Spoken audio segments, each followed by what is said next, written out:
Buenos días, mi nombre es Valeria Alejandra Ramos Victorio y soy estudiante de la Universidad Virtual del Estado de Guanajuato con número de matrícula 21004997. Este video es para el reto del módulo Derechos Humanos en el ámbito internacional. El nombre del reto es ¿Cuál es la responsabilidad del Estado mexicano? A cargo de la asesora, la licenciada Diana Patricia Josefina Orcasitas Hernández. El día de hoy es 11 de diciembre del 2024. Para este reto se nos pide dar lectura a dos casos en específico y mencionar si existe o no alguna responsabilidad por parte del Estado. Voy a dar lectura al primer caso. Caso número 1. Ana se encontraba pacíficamente repartiendo panfletos a las personas que se manifestaban en la plaza de armas de su ciudad. El contenido de los panfletos versaba sobre citas bíblicas. Al enterarse de lo que hacía Ana, un policía decidió arrebatarle los panfletos y detenerla, argumentando que no era el lugar para repartir ese tipo de información, pues alteraba el orden.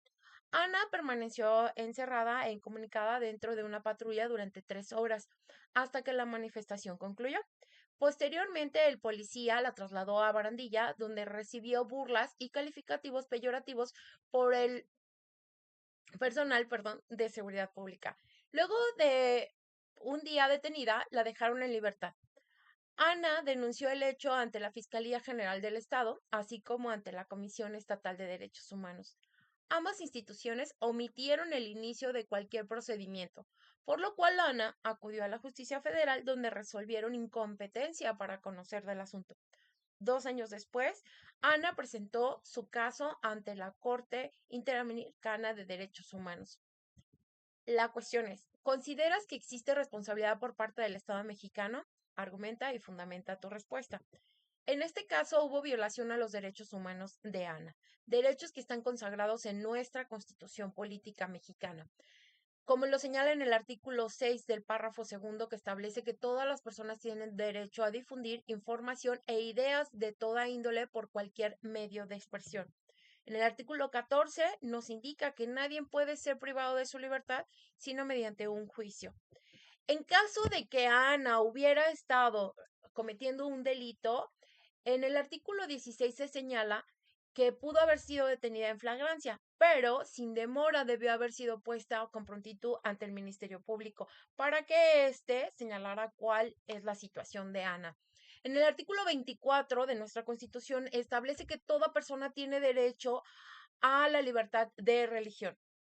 Si Ana pertenecía a una u otra religión, ella no tenía por qué ser detenida por estar impartiendo o repartiendo los panfletos con información bíblica. Así como a la violación de los deberes del Estado, que vienen señalados en el artículo primero, artículo 5, inciso 2, artículo 7, inciso 5, artículo 8, artículo 13, inciso 3 de la Convención Americana sobre los Derechos Humanos, el Pacto de San José. Además de esto, los artículos 9, 11, fracción segunda, artículo 18 y 19 de la Declaración Universal de los Derechos Humanos. Segundo caso. Durante la pandemia del COVID-19, el gobernador de una entidad federativa publicó un decreto por medio del cual se declaraba obligatorio el confinamiento en el domicilio particular de los habitantes, en un horario de 18 horas a 9 horas. Asimismo, se preveía una multa de 1,500 a quien infringiera estas disposiciones. De no contar con recursos para el pago de la multa, el decreto prevía 36 horas de arresto. Andrés, un hombre de 34 años de edad en situación de calle, caminaba por la avenida principal de la ciudad a las 20 horas, cuando un militar lo vio, lo detuvo y lo presentó ante la Secretaría de Seguridad Pública, donde le fue exigido el pago de la multa. Andrés argumentó que de no tener casa, habitación, familia ni dinero para pagar la multa. Como consecuencia, fue privado de la libertad durante 36 horas y boletinado con su fotografía incluida en redes sociales como el primer detenido, un sinvergüenza capaz de negar a su familia con tal de no pagar la multa.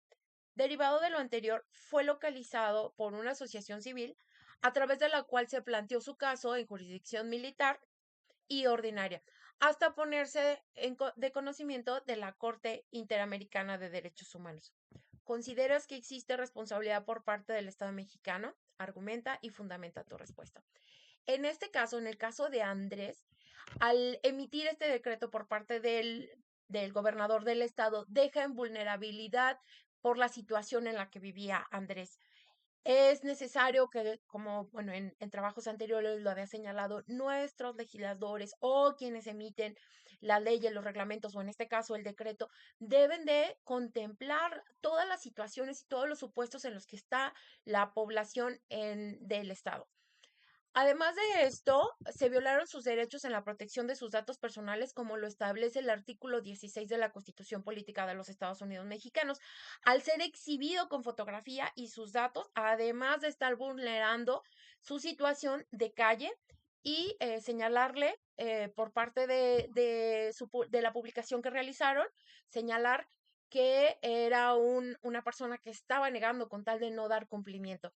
El artículo 29 en su fracción quinta, donde establece que los decretos expedidos por el Poder Ejecutivo durante la restricción o suspensión serán revisados de oficio e inmediatamente por la Suprema Corte de Justicia de la Nación.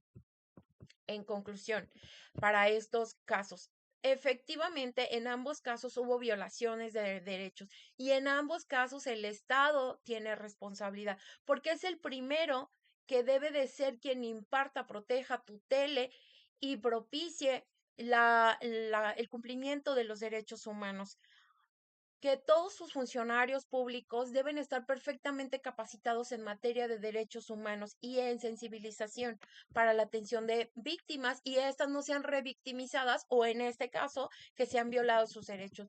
Los órganos del Estado son los principales promotores de los derechos humanos. Son ellos quienes deben de garantizar que mediante el cumplimiento de los derechos humanos, la dignidad humana y las condiciones benéficas para el desarrollo integral, de cada una y uno de los individuos. México forma parte de los estados que han firmado el Pacto de San José, quedando obligado en el cumplimiento de los deberes señalados en cada uno de los artículos. Al no realizarlo, tendrá que someterse ante la Corte Interamericana, que es el Tribunal Judicial Autónomo que se encarga de velar el cumplimiento de la Convención Americana. Agradezco su atención y sería todo por mi parte. Gracias.